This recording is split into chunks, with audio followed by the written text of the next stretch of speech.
espérer. Wallahi wa rabbil Kaaba. Si Allah subhanahu wa ta'ala leur avait donné l'occasion de revenir sur terre, ils auraient donné tout ce qu'il y a sur la surface de la terre selon leur capacité, juste pour pouvoir jeûner une journée. Eh bien toi, Dieu t'a donné ce cadeau. Cette année, tu vas jeûner. L'année prochaine, 11 mois, on ne sait pas ce qui peut se passer. Déjà en 2 heures, on ne sait pas ce qui se passe. En 10 minutes, ta vie, elle peut vaciller. On sait très bien que tout va très vite, surtout aujourd'hui. Alors que dire de une année? Donc c'est peut-être ton dernier Ramadan. C'est peut-être ton dernier Ramadan. Et ce que tu vas gagner pendant le mois de Ramadan, wa rabbil Kaaba, de manière générale, tu ne pourras pas le gagner en dehors du Ramadan. C'est le meilleur mois de l'année. C'est le mois où il y a le plus de cadeaux. C'est le mois où il y a Laylatul Qadr. C'est le mois où Allah ouvre toutes les portes du paradis, comme s'il te disait, ça y est, le paradis, toutes les portes sont ouvertes, il n'y en a aucune qui est fermée. Vas-y, entre par la porte que tu veux. C'est facile. Ya Abdi, oh mon serviteur, fais des efforts, rapproche-toi de moi, le paradis, il est à portée de main.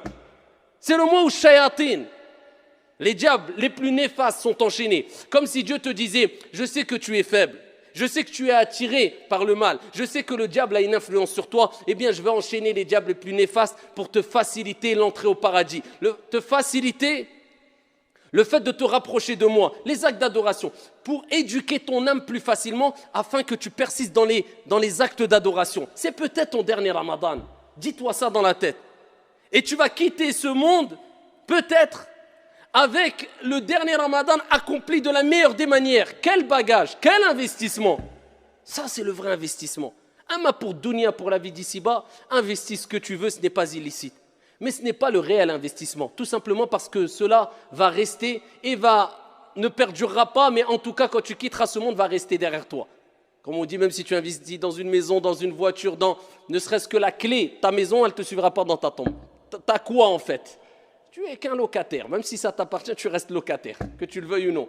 Petite période, mudda qasira, toute petite période, tu ne sais pas combien de temps. Donc investis dans ton Ramadan.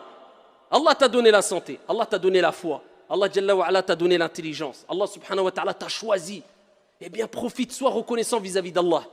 Et ainsi tu réussiras ton mois de Ramadan. Deuxième piste pour réussir son mois de Ramadan. Ash-shukru lillah. Prendre des leçons du mois de Ramadan. C'est le but du Ramadan. C'est-à-dire le Ramadan, c'est une école. Pour réussir son Ramadan, ou du moins, pour savoir si tu as réussi Ramadan, regarde l'impact qu'a eu le Ramadan sur toi après Ramadan.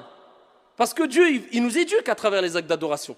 J'espère bien que vous avez compris que les actes d'adoration, ce n'est pas simplement le fait de faire des gestes pendant la prière. Non, ces actes d'adoration pratiques, d'accord, cultuels, ont été mis en place